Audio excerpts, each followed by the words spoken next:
One of those things that became viral, this article written by a woman about how men should be considerate when they take elevators at night. So the story was that, there's a dark street late at night and there's one elevator. And so there's a man and a woman waiting there. And, the man should let the woman go first. She didn't couch in terms of chivalry because obviously feminists don't like that term. But she said the man should let her go first because, that's what one should do. And if you look back further, right, it's the idea that they're initially walking on the same street. Should the person also cross over to avoid following behind her? Should you be considerate of how others perceive you? Of course, the article didn't include what race it was. But say it is a black man, does that make a difference? Many people are scared of black men, especially in dark places. Well, they may not admit it publicly. Would it have made a difference if it were a white man? An Asian man? Two friends commented on that. One was a woman, and she says, yeah, that's just being nice. And when I asked her, why should you have to worry about what other people think about you in that way, she didn't have a response. Another friend, who was a man, said, yeah, he would do the same.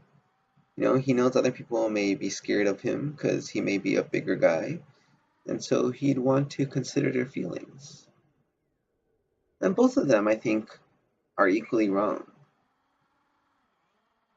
I mean, so you should think how people are scared of you because you're a big black man? Does that make any sense? Should you apologize for what you are when it has nothing to do with what you do? It's just the way you were born. The other day I saw somebody and I thought it was really cool because I was walking down the escalators in Singapore and their subway system, and most people do not walk.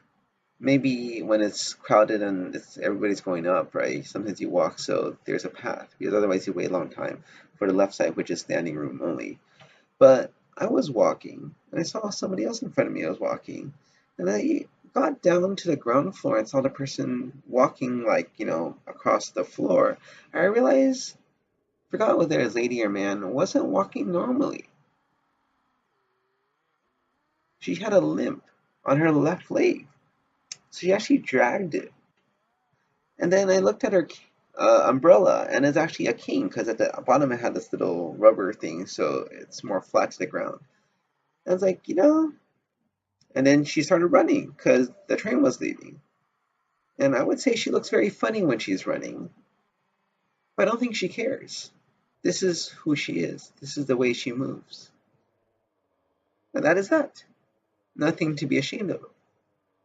I feel it's awfully tricky telling people to be considerate about how people perceive them. Isn't that the same logic they used when they had segregation? Black people need to be considerate of white people. It's like, no, they do not. They do not contaminate the water by drinking from it, the water fountain. If other people think they do, well, it's other people's problem. It's not their problem.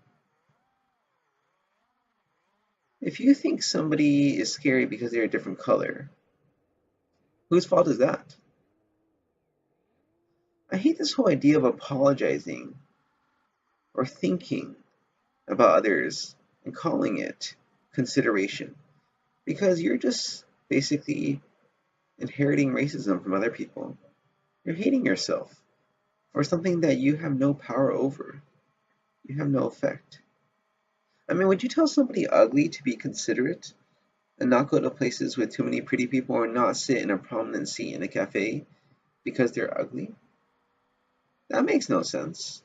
So why should people think about their race when they do stuff, or whether they're a man or a woman?